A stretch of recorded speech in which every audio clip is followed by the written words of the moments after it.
மாட்டேன். அன்பான தேவ பிள்ளைகளே, இந்த நாள் கர்த்தருடைய வார்த்தைகளை கேட்கும்படியாக வந்திருக்கிறவர்கள் அவருக்கும் அருளாளர் இயேசுவின் நாமத்தினால் அன்று வாழ்த்துக்கள் சொல்லுகிறோம். இல்லையா? எல்லாரும் இந்த ஆண்டு சந்தோஷமா இருக்கீங்களா? சந்தோஷமா இல்லையா? ஏன்னா இந்த ஆண்டு தேவன் நமக்கு வாக்குகள் கொடுத்திருக்கிறார். இன்றைக்கு நிறைய பேருக்கு நம்முடைய ஆசீர்வாதங்கள் என்னவென்று தெரியாமல் இருக்கு. எப்படி நம்முடைய ஆசீர்வாதத்தை நாம் பெற்றுக்கொண்டிருக்கிறோமா, இல்லை பெற முடியாமல் இருக்கிறோமா, இல்லை பெற்றதை இழந்து கொண்டிருக்கிறோமா? எப்படி பெற்றுக்கொண்டிருக்கிறோமா, இல்லை பெற்றுக்கொண்டே பெறாமல் இருக்கிறோமா, இல்லை பெற்றுக்கொண்டதை இழந்து கொண்டு இருக்கிறோமா அப்படின்னு நம்ம நிறைய பேரை கேட்டால் இழந்து கொண்டு இருக்கிறோம் தான் சொல்றோம் இல்லையா? பெற்றுக்கொண்டதை நம்ம நினைவில் என்ன பண்ணாது, எப்பொழுதும் அதிகமாக நிற்காது.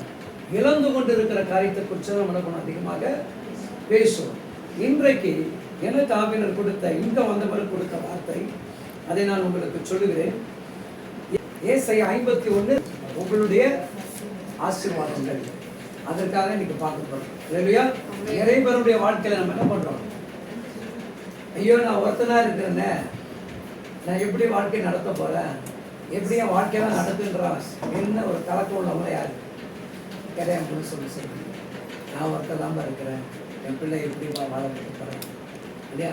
பவானி கேட்டேன்னு சொன்னோம், கடவுளுக்கு சொல்றேன் இது அப்பா இருக்கிற வரைக்கும் எனக்கு பிரச்சனை கிடையாது, அதுக்கப்புறம் நான் எப்படி என் பிள்ளைகளை நடத்த போகிறேன்.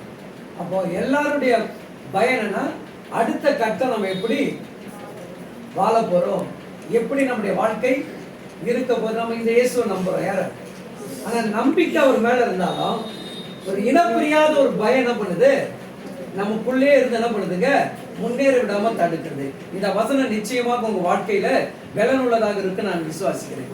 ஆசிங்க. உங்கள் தகப்பனாகிய ஆபிரகாமையும் கவனிங்க, யார பார்க்க சொல்றாரு, நம்ம இப்படி எடுத்து பார்ப்போம். என்ன பெத்தெடுத்த தாய் தகப்பன் சொல்லுங்க, அவங்க கடந்து வந்த பாதை யாருக்கு தெரியும், நமக்கு தெரியும். நிச்சயமா ஒரு காலகட்டத்தில் நல்லா தான் இருந்திருப்பாங்க, நல்லா இல்லாம என்ன பண்ணிருக்க மாட்டாங்க. அப்படி நல்லா இல்லைன்னா பிள்ளைங்களுக்கு கல்யாணம் பண்ணி கொடுத்துருப்பாங்க இல்லையா? எல்லா பிள்ளைகளுடைய வாழ்க்கையில ஒரு சந்தோஷம் ஒரு மகிழ்ச்சி கிடைக்குதுன்னா அந்த பெற்றோர்கள்.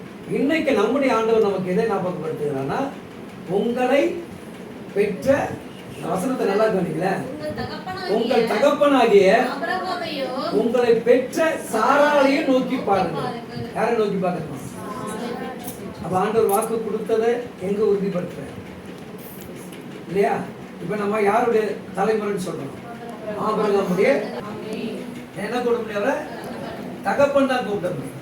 அப்படி அந்த தகப்பன் என்னை நடத்துகிற விதத்தை, அவர் நடந்து வந்த விதத்தை இந்த ஆண்டவர் உணர்த்துகிறார். அங்க சொல்லப்படுது பாருங்க, அவன் ஒருவனாக இருக்க சொல்லி பாருங்க, சொல்லி பாருங்க, நான் ஒருவனா இருக்கையில என்னை அழைத்து என்னை ஆசீர்வதித்து.